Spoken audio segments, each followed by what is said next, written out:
Hey, welcome to the Citrus County Chronicle, where we're sitting down with all of those candidates that you're going to find on your primary ballot, giving them a little opportunity to tell you really a little bit more about them and their candidacy. We are here with Ken Frink, who is the School Board District 2 candidate. It's the only school board race that you're going to see on your ballot, this primary.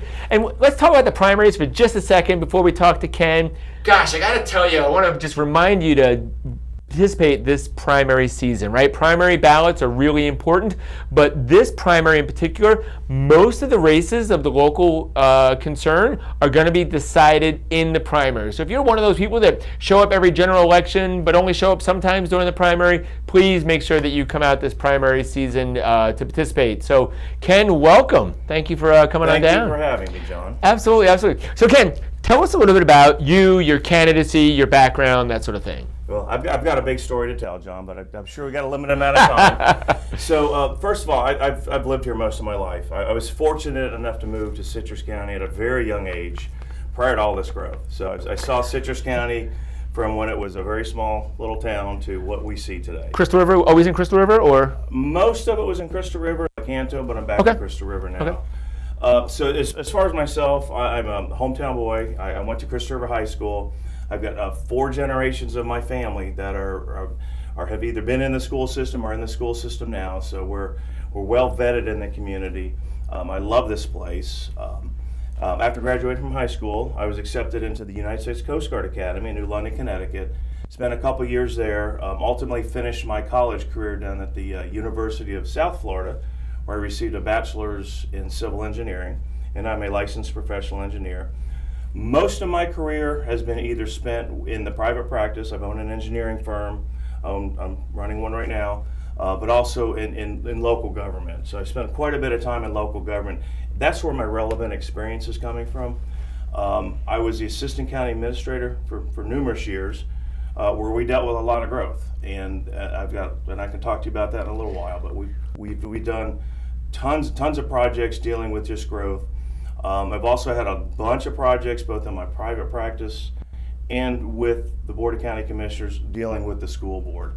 I've done projects on every single campus of the school board. I was the project manager for probably the crowning project of my career, which was the Crystal River Primary School Expansion Project, as well as the Crystal River High School Project. So during my time with the county, obviously, I learned in detail how to develop and manage very large budgets.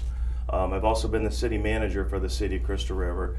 And what happens when you fall in love with your boss, you have to make a life decision. So I decided to step down as city manager, and my career is moving to other directions, school board being one of them.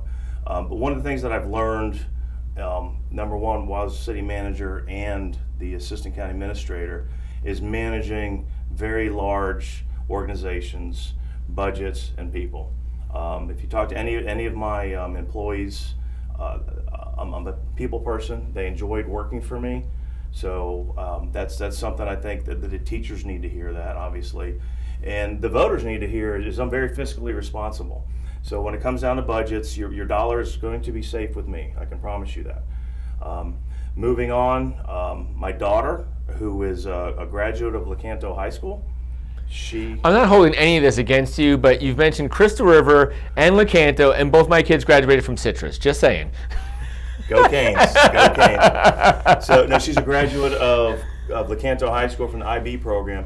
And part of my passion for running for school board is, well, the biggest passion is kids, but she is the pinnacle of my life. And I look at what the school board has done for her. She was so well prepared for college. She was basically board stiff in college because she was so well prepared, and she's moved on to her master's program, which she starts in the fall. So I'm very proud of her for that. Good. And so, you mentioned growth a couple times and how you've already had dealings with growth that relates to our community through your time at the BOCC or even Crystal River City Council and city manager rather.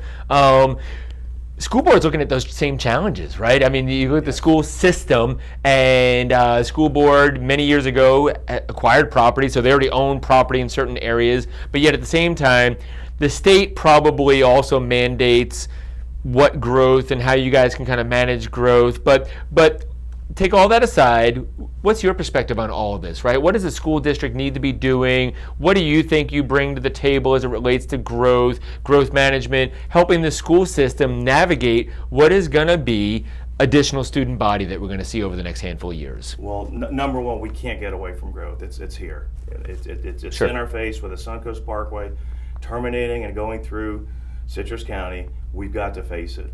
Number two, I think the school board has done a very good job in the past and currently managing for growth. They get numbers every week as to the school population, and every school board member, the superintendent, the administrators know exactly what's going on with the population. I'm looking at those numbers. They're borderline getting to the point where we're going to be looking at new classroom expansions. Okay. And that's where I can shine. Throughout my career, I've done major projects as far as courthouse expansions, bus expansions, even classroom expansions working with the school. There's several projects I did actually expanding classrooms with the school. So the biggest thing you need to do is have a well-vetted 5-year plan, which they do. But what I will bring to the fore as a school board member is somebody that knows how to take a deep dive and look at the projects and really what's going on with them. Because when you're talking about a $50 and a $30 million expansion and you're voting on it, I think the taxpayers deserve somebody that knows what they're looking at to vote based on what they're seeing. Awesome. Well, thank you so much, Thank you. Ken. So again, Ken Frink is one of your school board candidates. You're going to see that on the primary ballot. Let me give you some reminders. Early voting begins on August the 9th, runs through August the 17th. That's going to be each and every day from 9 a.m. to 6 p.m. And then, of course, we have Election Day. Election Day is going to be August the 20th from 7 a to 7 p. And if you've requested that vote by mail ballot and you've received it recently in the mail, make sure you go ahead and get that filled out and turned back in. Ken, thank you so much again for your time. Appreciate it. Thank you for having me, John. Appreciate it. Thank you.